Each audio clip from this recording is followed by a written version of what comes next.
Good morning, dear parents and my dear students. I hope all of you are fine there. It's a new Monday, a new English session with your English teacher, me, Ashima. So I hope everybody is fine and doing the work on time. As you can see on the board, I have written chapter number 2. So we'll be starting chapter 2 of grammar, subject and predicate. In the last week, let me connect it to the last sessions we have done. In the last week, we have done the sentences, chapter number 1. In that chapter, we have learnt about what are phrases and what are sentences. Phrases, partial sense, and sentences, complete sense. पूरा sensible एक पूरा information देने वाला जो एक group of words है that is sentences और कुछ हद तक अबाउट 50 to 60 और we can say that word is partial कुछ आधी अधूरी इंफॉर्मेशन देने वाले जो ग्रुप ऑफ वर्ड्स हैं that is phrases. So after that we have started how to rearrange the jumbled words to make a sensible sentence. Next we have to do that उसी jumble words को अगर हमें arrange करना है उसी को सीखने के लिए we have studied some structure of sentences they were like subject plus verb plus object subject plus verb plus adjective adverb और noun so many more so वो स्ट्रक्चर जब हमने पढ़े थे so that there was a common word used subject सबसे पहला word जो हम यूज कर रहे थे सब्जेक्ट एवरीवेयर अराउंड जब मैं आपको सेंटेंसेस पढ़ा रही थी आई टोल्ड यू सब्जेक्ट ये है then object then verb so what is that subject and what is the rest of the sentence called so this is about chapter number 2 will be doing it in series हम ये जो 3-4 chapters हैं हमें series में करने ही पड़ेंगे because I don't want to break the link है ना उस लिंक को तोड़ना नहीं चाहिए वी हैव डन सेंटेंसेस तो बेटर है कि हम उसमें आगे बढ़ते जाएं we'll be doing the literature portion later on. So let us see on the board subject and predicate. Subject and predicate you will get the definitions from the book. आपको book में से definition मिल जाएगी so you can write it in the grammar notebook. आप उसको grammar notebook पे लिखेंगे. And let me make it very clear everybody. ये बहुत ही सिंपल सी बात है अगर आपको ग्रामर बुक में definitions दी गई हैं नो नीड ऑफ रिमाइंडर्स आपको वो चैप्टर से रिलेटेड जैसे सेंटेंसेस फ्रेजेस हमने लास्ट चैप्टर में लिखा इसमें भी आप सब्जेक्ट और प्रेडिकेट की डेफिनेशन लिखेंगे because definition it is not how कि ग्रामर में डेफिनेशन नहीं आएंगी let it be but if somebody ask you what is a subject what is a sentence you must know the ways how to define it कि आपको पता है sentence क्या है आपको पता है एक सब्जेक्ट लेकिन उसको समझाना आना चाहिए you should have that set of words okay so now beginning with subject and predicate I have written some sentences for reference here let me read one by one and I'll tell you कि हमें इसमें करना क्या है we have to identify the subject कि इसमें हम subject ढूंढेंगे now coming on सब्जेक्ट ढूंढेंगे तो सब्जेक्ट है क्या किस चीज को ढूंढना है बिकॉज अगर मैं आपको ये बोलूं कि इस कमरे में हम वो ढूंढेंगे so there is a big question mark कि इस कमरे में हम क्या ढूंढेंगे इस सेंटेंस में हम सब्जेक्ट ढूंढेंगे लेकिन सब्जेक्ट है क्या वो क्या है व्हाट इज दैट वो and what is that subject so whenever we tell a sentence हम कोई भी सेंटेंस बोल रहे हैं किसी चीज के बारे में तो वो जो किसी चीज है it can be a person it can be a thing it can be a place है ना तो जिस चीज के बारे में हम बात कर रहे हैं सेंटेंस में that is the subject subject is basically अगर आप वर्ड सोचे एकदम से subject word say that the main thing जिसके चारों तरफ वो सेंटेंस बनाया गया या बोला गया या क्यों हो रहा है like I am teaching so to find a subject एक सेंटेंस में सब्जेक्ट फाइंड आउट करने के लिए what you can do is you can do the various interrogative things like आप क्वेश्चनिंग करेंगे that who is teaching English in class 4th so I will say I am teaching सो जब मैंने who पूछा कौन तो उसका आंसर आया I so that means I is the subject मेरे बारे में बात हो रही है मैं अपने बारे में बात कर रही हूँ आई am teaching English in class 4 this room has 3 doors और my room has 3 doors so what has 3 doors 3 दरवाजे किसके हैं किस जगह के हैं my room so my room is the subject so I will explain it in further details so basically subject वो होता है जिसके बारे में हम बात करते हैं and the rest of the part of the sentence बाकी बचा हुआ हिस्सा है जो सेंटेंस का that is predicate that tells us उस प्रेडिकेट का फंक्शन क्या है that tells us that what is the subject doing और व्हाट इट हैज दो ही चीजें हो सकती है कि वो सब्जेक्ट क्या कर रहा है it can be any verb, action कुछ हो सकता है, या वो सब्जेक्ट क्या है या उसके पास क्या है, इतना ही वैरायटी होगा मोस्टली, ठीक है, कुछ एक्सेप्शन केसेस हो सकते हैं. So let us come back to this reference sentences. He dropped the cup. He dropped the cup. आपको समझ आ गया होगा. Let me translate. उसने कप को गिरा दिया, छोड़ दिया, हाथ से छूट गया उसके. ही dropped the cup. So if I question here कि ये किसने गिरा, हु ड्रॉप्ड द कप. मेरा क्वेश्चन ये है who dropped the cup. So what will be the answer? He. So that means he is the subject here, and this rest of the sentence is predicate, क्योंकि ये हमें बता रहा है कि he ने किया क्या है, या फिर उसके पास कुछ है या नहीं है, या वो कैसा है. लेकिन इसमें एक्शन वर्ड है ड्रॉप, गिराना, छोड़ देना. सो ये एक्शन वर्ड है, दैट मीन्स ये किसने किया है, दिस सब्जेक्ट. सो ये बाकी बचा हुआ जो सेंटेंस का पोर्शन होता है उसे हम बोलते हैं predicate. Predicate is a word, is a Latin word जिसका मतलब हो रहा है, जिसका बेसिक मीनिंग है डिक्लेरेशन, डिक्लेयर करना. तो ये जो पोर्शन है, ये जो पूरा प्रेडिकेट है, ये डिक्लेयर करता है कि सब्जेक्ट क्या क्या कर रहा है या वो क्या है, उसके बारे में कुछ इन्फॉर्म करना. Sneha went for a trip. So if I ask here who went for a trip, कौन गया है ट्रिप पे, कौन गया था, सॉरी वेंट है. Sneha went for a trip हमारे पास लिखा है, इसमें मुझे सब्जेक्ट ढूंढना है. तो मेरे पास आंसर है स्नेहा वेंट. इसका क्वेश्चन क्या हो सकता है, who went for a trip, कौन गया था.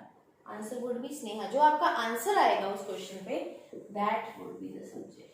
बिकॉज बहुत सी जगह पर आपको बहुत से सेंटेंसेस में there will be a confusion कि इसमें सब्जेक्ट कौन सा है.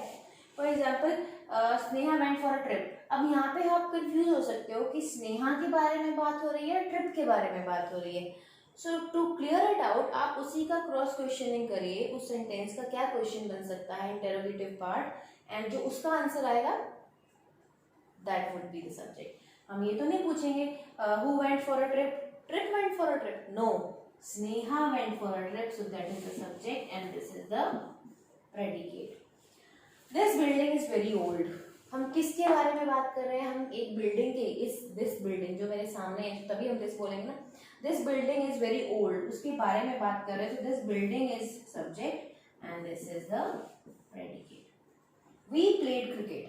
Who played cricket? If I say who played cricket, cricket किसने खेला था, we, हमने. So this is the subject and this is the predicate. So these are few sentences. मैं सिर्फ इतना समझाना चाह रही थी आपको, just a minute, कि इन चीज़ों से आपको एक मेथड क्लियर होना चाहिए कि आपके पास कोई भी सेंटेंसेस आए, यू शुड बी नोइंग कि आपको उसमें से सब्जेक्ट को पहचानना कैसे है. The method is, first of all you can ask the question of who. ठीक है ना, एक मेथड ये है. अगर वो हम उसमें किसी पर्टिकुलर पर्सन की बात हो रही है, किसी लिविंग बीइंग की, so you will say who, और हु का जो आंसर आएगा दैट विल बी सब्जेक्ट. ठीक है. फॉर एग्जाम्पल, मैं साथ साथ एग्जाम्पल्स क्लियर करती जाती हूँ. Reema baked a cake.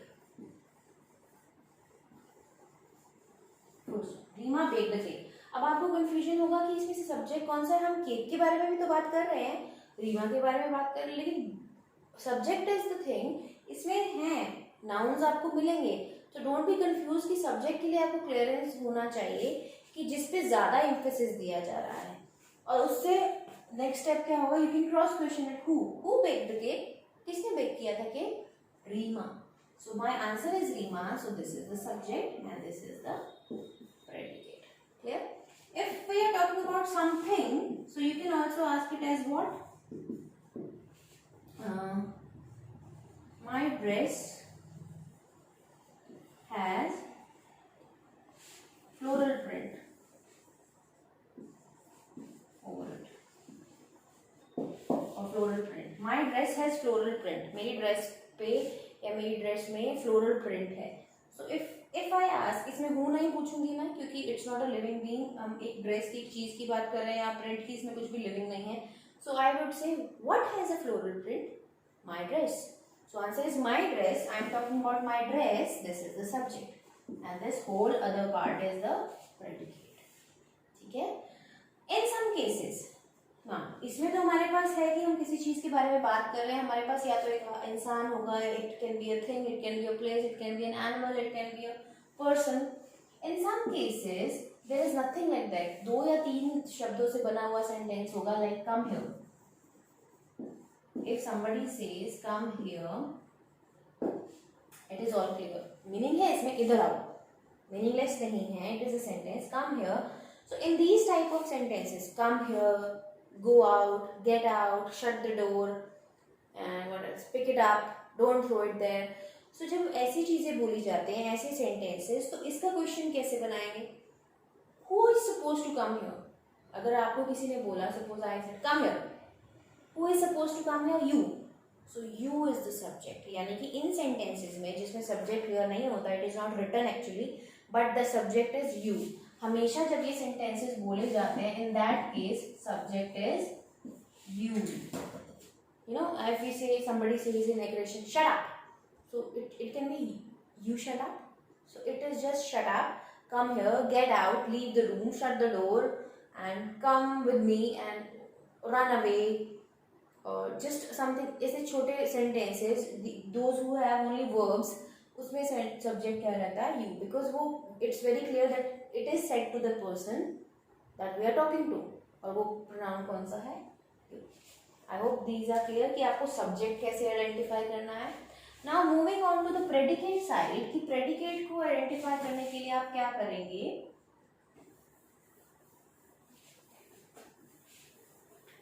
To identify the predicate, first of all आपके पास एक option है, find out the verb. Verb. जिस पोर्शन में आपको verb मिल जाएगी, action word, that is the predicate part. Like she has written a story, or she writes a story, or she is writing a story, whatever. So she has written a story. Who has written a story? She. तो subject तो हमें मिल गया. अब predicate में confusion ना हो, so first of all look for the action word or the verb. Writing. Write is the verb. इसमें उसकी अलग form है, so it's written. So it is the verb here. So ये सारा portion हमारे पास क्या हो जाएगा? It is the predicate part. Okay.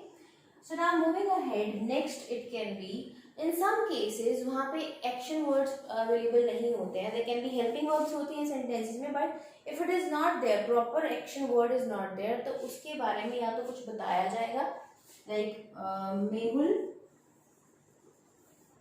is a very smart boy.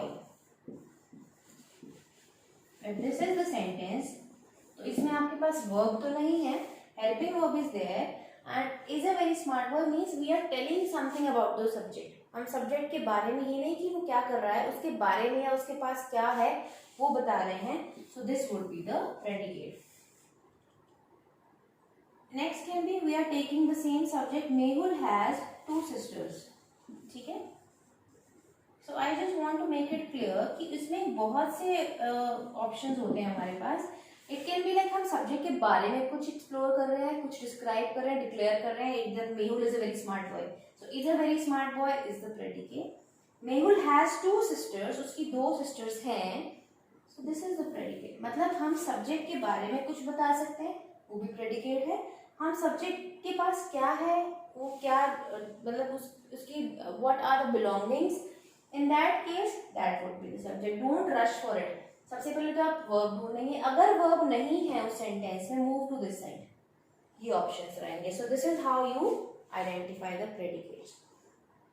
Now you have to do, like it's Monday, so our homework day is there. So you have to do, your homework would be, I hope subject and predicate is clear, और भी clear हो जाएगा. I'll be giving supporting videos also. So you have to do exercise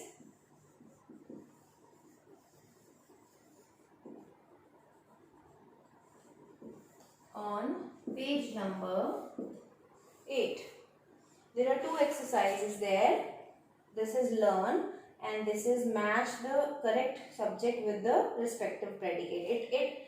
It also continues here on page number 9. So don't be confused. आपको A exercise करना है and this exercise on page number 8 of your grammar book.